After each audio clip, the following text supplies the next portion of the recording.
আসসালামু আলাইকুম।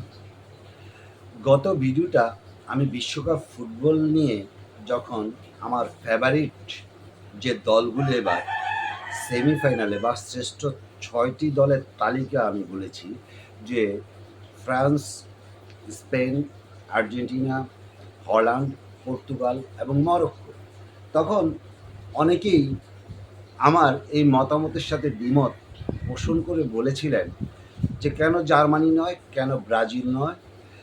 এমন একটা ধারণা থেকে অনেকেই বলতে চেয়েছিলেন যে আমার অ্যাসেসমেন্ট অনেকটা ভুল বা আমার গবেষণা বা এই ফুটবল জ্ঞান সম্পর্কে যে আমি অনেকটা অজ্ঞ।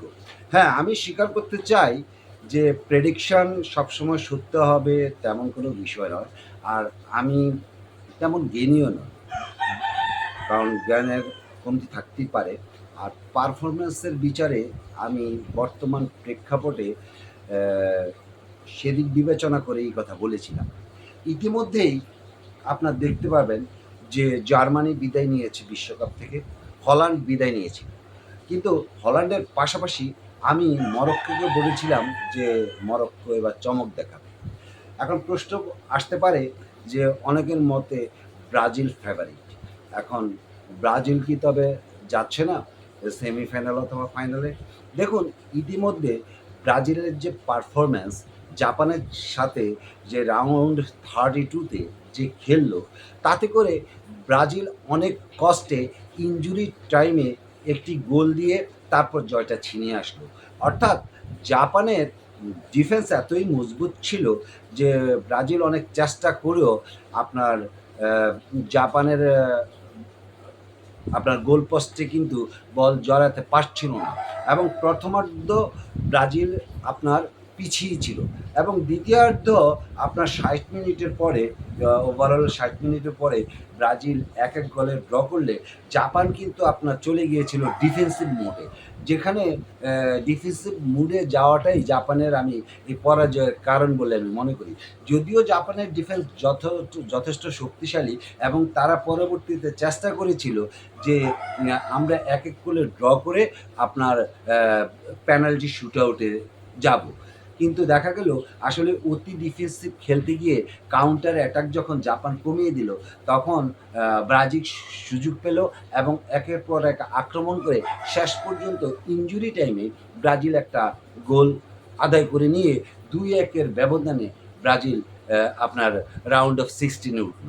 কিন্তু এখন প্রশ্ন হচ্ছে ব্রাজিলের যে বর্তমান পারফরম্যান্স, এতে করে ইতিমধ্যে যতগুলি পারফরম্যান্স আমরা দেখেছি যে তাতে করে আমি ব্রাজিলকে এখনও ফেভারিট ধরতে পারতেছি না এবং তাদের আপনার পারফরম্যান্সের যে ধার যে একসময় ছিল আপনার এর আগে লাস্ট যখন বিশ্বকাপ জিতেছে বা এর আগে বিশ্বকাপগুলি জিতেছে বা ব্রাজিল যেভাবে একচ্ছত্র আধিপত্য রেখে আপনার লক্ষ্য ভেদ করতে পারতেছিল, আপনার লক্ষ্য ভেদ করেছিল।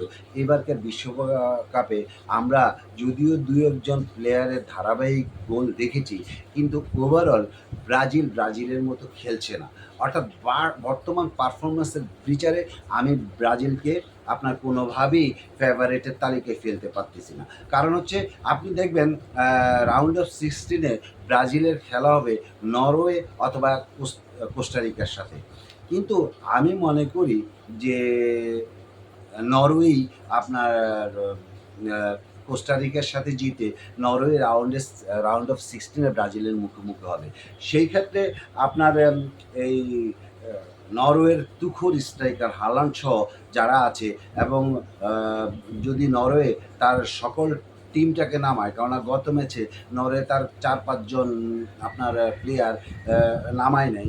অতএব যদি নরওয়ে যদি ফুল টিমটা নামায় তাহলে ব্রাজিলের জন্য বিরাট চ্যালেঞ্জ হয়ে যাবে এবং ব্রাজিল যদি পারফরমেন্স করে নরওয়ের সাথে তার একটা বিশাল ধাক্কা খাবে এবং নরওয়ে যে আপনার সেমিফাইনালে যাবে তা বলতেছি না, কিন্তু অ্যাজ পার পারফরমেন্সের বিচারে আমি বলতে চাচ্ছি যে আপনার ব্রাজিল রাউন্ড অফ 16-এই আপনার একটা ধাক্কা খেতে পারে।